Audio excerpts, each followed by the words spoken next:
Welcome to the Moonrise Human Design YouTube channel. We are so happy that you're here and you're excited to learn more about human design from us today. In this video, we will be deep diving into all the energetic nuances of what it means to be a manifestor energy type in human design. This Human Design Moonrise channel is here to be a place to learn human design, to explore it, to contemplate it, and everyone is welcome. No matter if you're new to the system, you've been studying it for a while, no matter where you are in your beliefs, you're welcome here. And we're so happy that you're here. This system is at its core about bringing you home to yourself. It's about connecting with a greater sense of self-love, trust, and understanding. And so you can love, understand, and accept those around you too. My name is Sam Fotenhauer. I'm an embodiment coach, an intuitive, and a human design reader and trainer based in Austin, Texas. And my name is Nadia Last. I'm a therapist. I love using human design in my practice, and I'm based in the Bay Area, California. This YouTube channel is not the only thing that we create. We also have a podcast. We have an Instagram. The Instagram is called Moonrise Community. Follow us there. We put tons of amazing free resources on all three of these channels. And then we have a ton of way that you can work with us. So we offer personalized human design guidebooks. They're these really in-depth written readings about so much information in your chart that are accessibly priced. We offer one-on-one sessions, and we do self-paced and live trainings for people who want to learn and really get deep in human design and study alongside of us. Join us. We love to meet students through human design training, and we in particularly love meeting manifestors that find this system, because as a manifestor, you are designed pretty uniquely, I would say, in human design. We're all designed uniquely, but I would say manifestors that find this system, it's such a breath of permission to understand how your energy works a little bit differently than other people. Should we get into what all of this is? Yeah. What is an energy type, Sam? An energy type is your own energetic blueprint. It's a very foundational part of human design, and it tells you your core role, what you're here to do, and how you impact other people, the role that you serve to contribute and participate to the world. I love the way that you said impactful, because manifestors in particular are here to impact people. If you're a manifestor watching this, you're not always aware of how impactful you are, but your energy type, just the way that your energy influences people when you walk into a room, is meant to start things. It's meant to initiate things. It's meant to impact. And this is important because there's 5 energy types. There's the manifestors, reflectors, projectors, manifesting generators, and generators. And sometimes MGs and generators are grouped together, but we like to look at them a little bit differently. We have a video on that for more. Yes. And manifestors only make up like 8 to 9% of the population. And they're the only ones of all of this type. They're here to what's called initiate. They're here to, it's like you will get these urges, these drops of inspiration, these visions, ideas, and it can be anything from like, I know what sandwich I want to make for lunch, or I have a vision of how I want to spend my day, to I want to impact and shift the world with this business idea, or with this public policy idea, or anything in between. And you have this, it's like these ideas, these visions will drop in, and then you have the ability to manifest it. So to have it go from something in your inner world, an idea, a feeling, into the real life, into the external, something touchable, something that people can enact with quicker than anyone. And you're really the ones who are meant to do that. Yeah. Think of manifestors, you're part of the small percent of this population, because we only need so many lightning bolts of inspiration to get things started. You are the one at the start of a process. Manifestors, you're not designed to finish everything. You are here to find the right resources and support around your ideas for getting things started.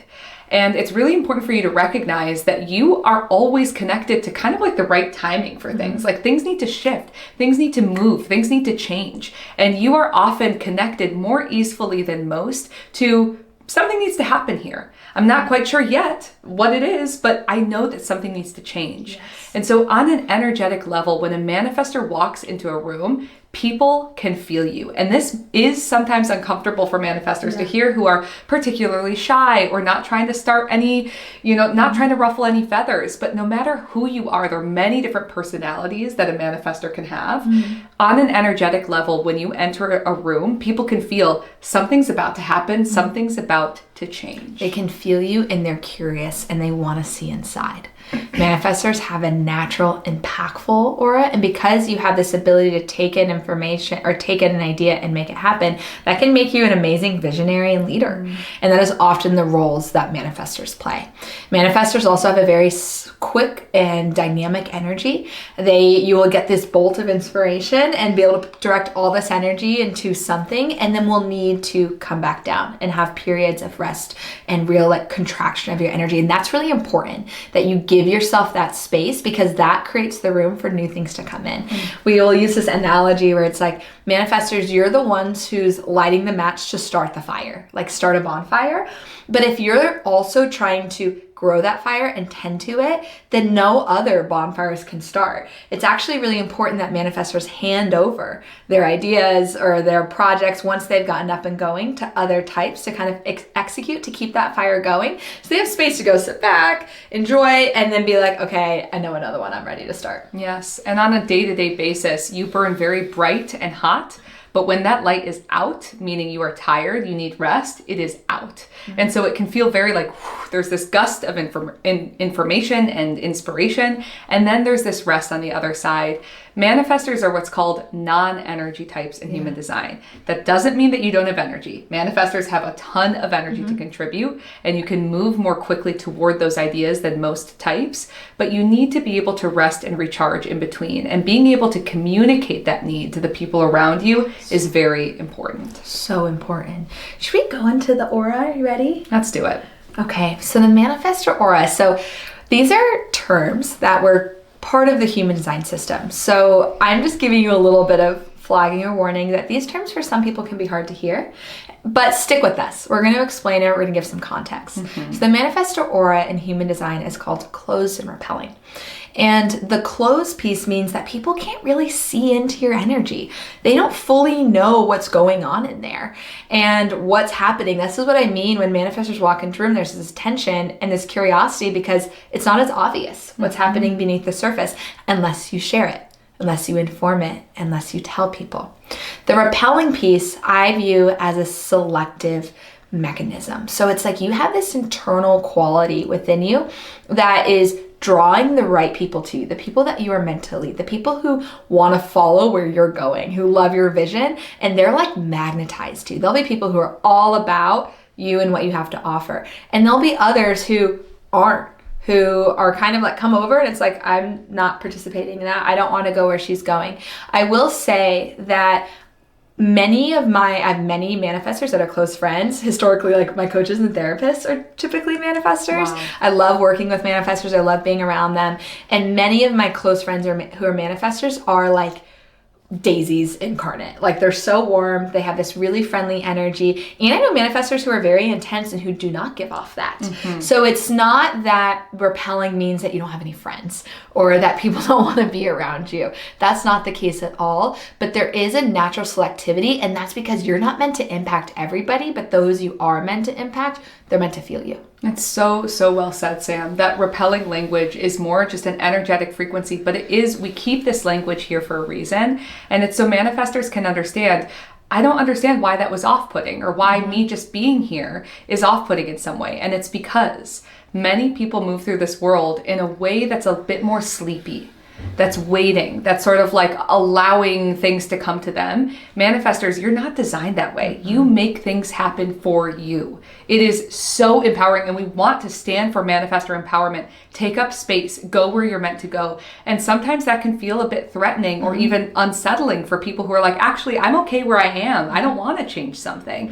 And a manifestor comes in and it's like, there's nothing but change as a manifestor. And that's why for people like Sam and myself including, I love my manifestor friends, but it's like as a therapist, you were coming to that therapist being like, I'm ready to change or grow in some way. And that therapist was able to tap in and say, here is what I'm feeling in terms of initiation of what's next. I think on a whole, when manifestors are empowered, there's an intensity to their energy. Yes. And that intensity does not always translate to warm and fuzzies, especially if you don't know that person. So manifestors can be just like anyone, can be the most kind, heart-centered people. However, when you walk to that room and you're focused in your business, that may not be likely is not the first thing people feel from you. 100%. And so that's where manifestors often are like, I'm really confused. And often manifestor children will have these challenges because they'll direct it. They're the energetic leads in their family. They have a vision. And other kids don't know what to do with it. And they don't understand it. Their aura's closed. They can't see in. And so then they'll want to put them down. They'll want to control them. They'll misunderstand the energy. And then the manifestor will learn, I need to put on a mask. I need to become a people pleaser. I need to force a smile so people aren't so threatened by me. And often a big part of your unlearning process, so you're allowed to take up space, and it's okay. You can always be kind, but you don't have to have this perfect, warm, fuzzy feeling about you. In fact, your intensity might bring you in another direction, and it's more important. So well said, Sam. So one of the core wounds of the manifestor is, don't try to control me. I'm actually going to become very secretive about what I'm doing. Or I need to become a huge people pleaser, and I need to please everybody else so that I'm just moving through the world with less ruffled feathers. And as a manifestor, you're meant to just sort of like stand in your awesomeness. There is a badass energy to an empowered manifestor that feels so good to be around. And so it's funny, we're wearing like these outfits right now that are loud and proud. And I feel like that is exemplifying what is possible for a manifestor when they live in their brilliance. Yeah, I agree. Okay, where do we want to take this next, Nadia? Let's talk about strategy. So as a manifestor, because you're here to sort of enter a room and be like, okay, I know where this is going. I know where I'm going next. It can feel so obvious to you, and you don't want anyone to get into your way, that you might be like, no one needs to know this, so I'm just going to do it. But actually in human design, and again, this is something for you to experiment with. See how this feels in your life. But according to the teachings of human design, you are intended to inform. What that means is that you want to be informed by other people and letting them know that you want to be informed about what they're up to. And you are designed to let as many people know as possible what you are up to. This does two things. One, it engages the resources and the support that you are designed to receive from all the other energy types in favor of whatever it is that you're doing. Or if it's something that you're designed to do independently, it allows other people to see into what you're up to and give you the space that you need to act. Informing cuts through resistance. So that same energy of like, what are they up to? What is she or he doing? Like, I want to know. Sometimes when people don't know, but they have that draw and they want to get in the way and they stop. It's like the defensive mechanism. And informing can just help manage that resistance. It also, as Nadia says, it brings people in and allows you to receive their support. It clears the way so you can move forward.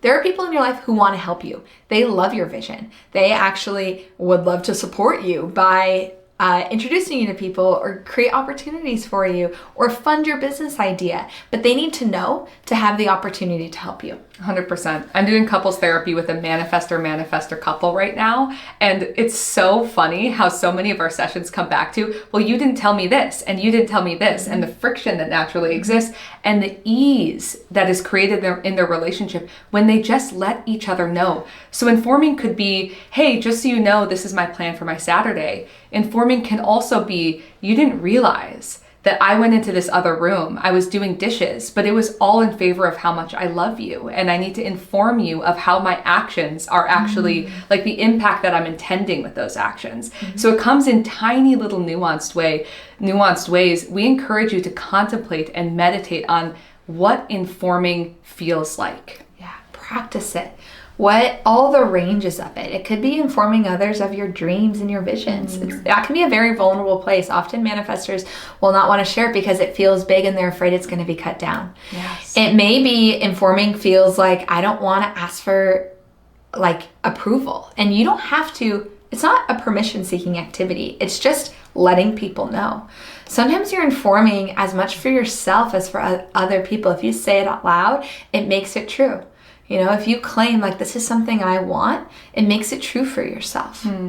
There's so many parts of it, and it can feel counterintuitive because you may have had times in your life when you informed and people did get in your way. Yes. Like informing is meant to help decrease it, but not everybody will be able to. Yes. There will be times where it does get in your way, where a colleague or your manager at work doesn't see your vision, and if they know it, they're going to stop it.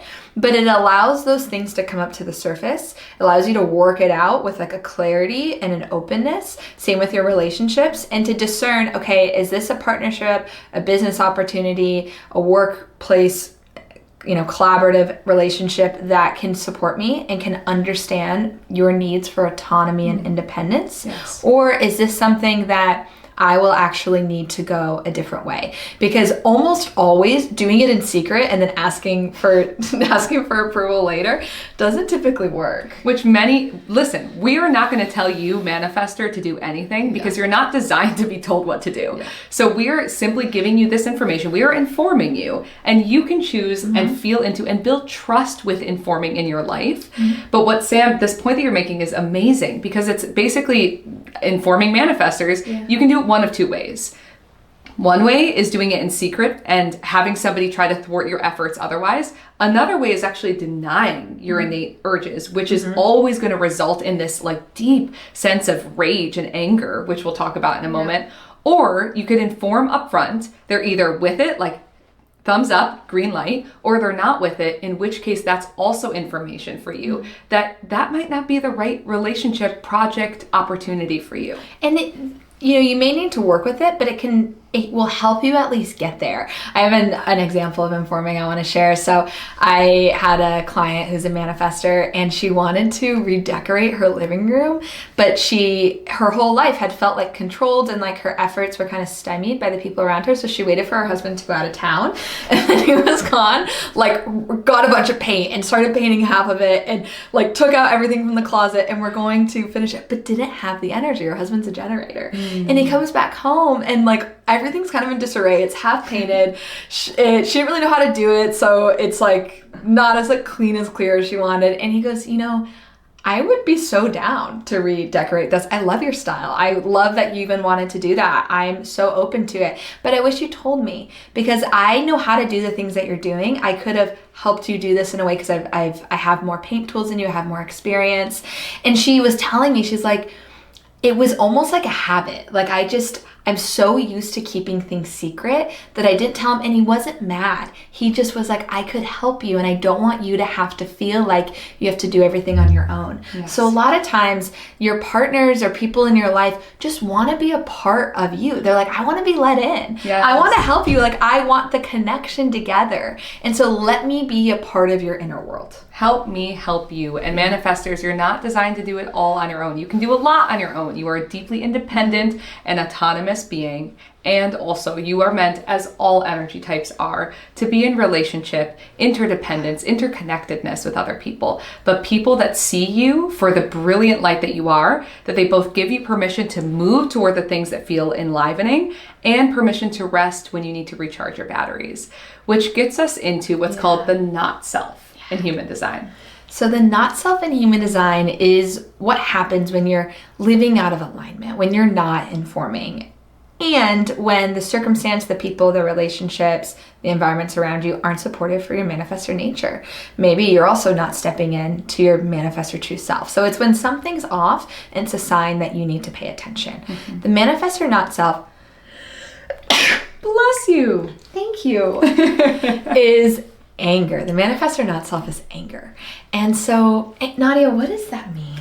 So anger is an emotion, and it's one that we will all experience. But manifestors, it is of particular importance for you to recognize, because your anger is information. It is teaching you. It is a sign. Whenever you feel anger, which is this feeling of kind of like visceral, white hot rage, or it can be a frustration or like a stickiness. It's this feeling of like, rah! Like, why is what I envisioned for what was supposed to happen not happening? Those informing opportunities happen all the time, but anger will come up to show you, whoa, I'm feeling anger right now. It's kind of like a fuse is broke for a second. I need to let the steam out of my body in a way that doesn't harm myself or others, in safe ways. I need to just let it out.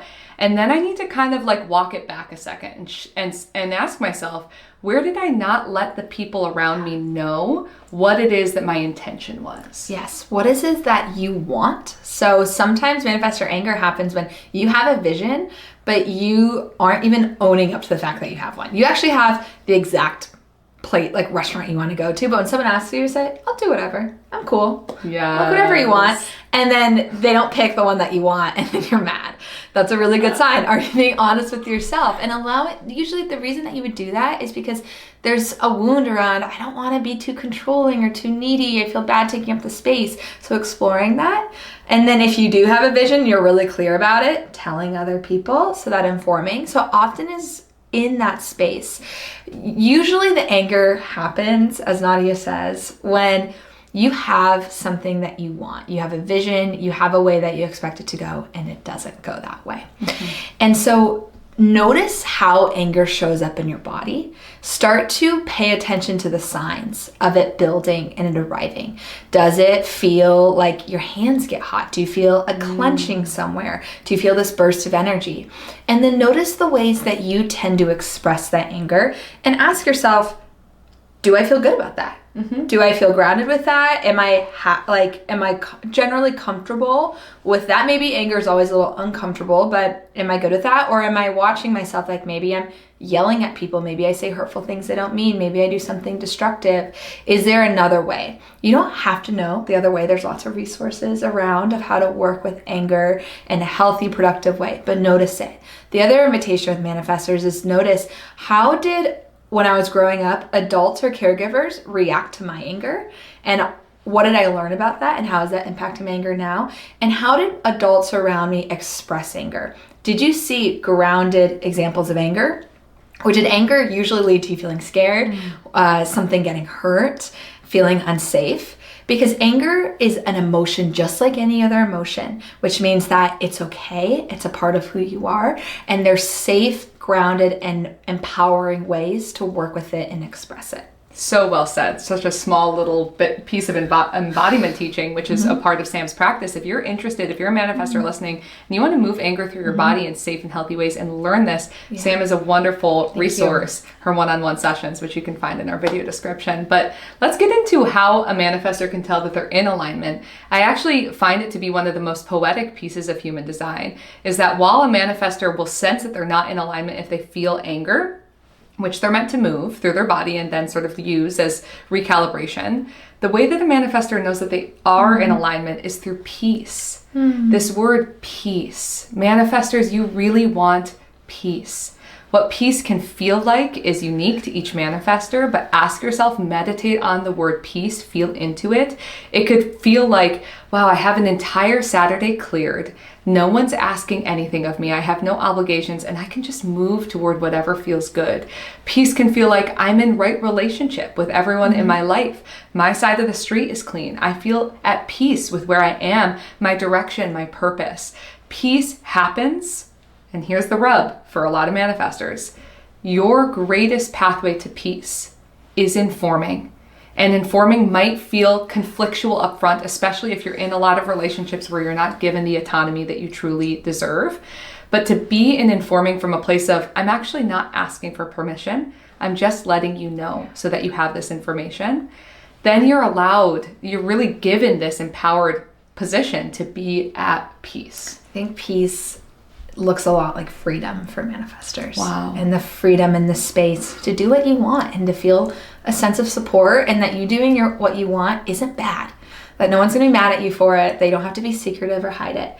And the thing about all of these, but especially being a manifestor, is that you can be in great relationships, you can be informing a lot, and you will still not be in peace 100% of the time, because there'll be things that are out of your control. Your car won't start, the restaurant that you had planned flooded, like some things will happen that you couldn't have possibly avoided, and you will feel angry. But the difference is that you'll learn how to work with it, and you'll be able to get back into peace. So it's like anger isn't bad. It's just a warning sign, and it's also part of life. What you're looking for is like, is my balance it towards peace? Is like, am I leaning towards that way? Am I experiencing it often? And the sign that things aren't quite right is if you're in anger frequently and it's consistent. Yes, totally. Follow your anger, trust your anger, look into your anger, get curious about your anger. It's a really beautiful pathway back to yourself and your essence. But I love Peace is Freedom. That's such a great download. And this is why human design is a system to activate you in some way, and especially manifestors. You're meant to be initiated and activated. So these words, we just want you to feel them in your body. What's a way that somebody can love a manifestor? You can inform them. So you can tell them what you're doing, what your expectation is, what your plan is. And you can empower them, and you can believe in their vision. They will be able to do things that you do not think is possible. You'll be like, for that to happen, you'd have to bend the stars. Like, I don't think so. And put that aside and believe in their vision and believe in them, or at least be open to it. Yes. So beautifully said. Yes, manifestors, you're very much imbued with this magical ability. And if you study tarot, I'm envisioning the magician deck, which is one hand up to the stars and one hand down to the ground. Magicians are able to bring ideas from above and bring it down to below. Like, there's this ability to manifest. We can all manifest. We can all bring these internal visions that we have into physical form. Manifestors, you just have this direct line of communication that is constantly flowing through you. And you're here to impact and initiate many, many, many people. So to love a manifestor is to also ask, like, hey, what do you think that I could do differently in my life? Or how might, like, just to let manifestors know the impact that they've had in your life. Because manifestors, again, this closed aura, they might not be aware, like, oh, I was just trying to do my own thing over here. I didn't realize that had any impact on you. But we actually have a manifestor friend that brought us together. So we can say in a way that Moonrise was initiated by a manifestor. And that's the mutual friend that brought us into connection. So we can, after this video, call this friend and say, just so you know, we will. You impact us. We love you, Carolyn, if you ever watch this video. Thank you so much, manifestors, for watching this. Allies of manifestors, which Sam and I both are, send this to a manifestor that you love in your life. We would love to know manifestor empowerment in the comments below, how this landed for you. We read every single comment, and we'd love to engage with you there. Manifestors, I want to see you online. I want to see you in your power. And I want you to know that I believe in your visions, and I want to hear what they are. They're not by accident. They are not by accident. If you can dream it, you can have it. Thank you for being here.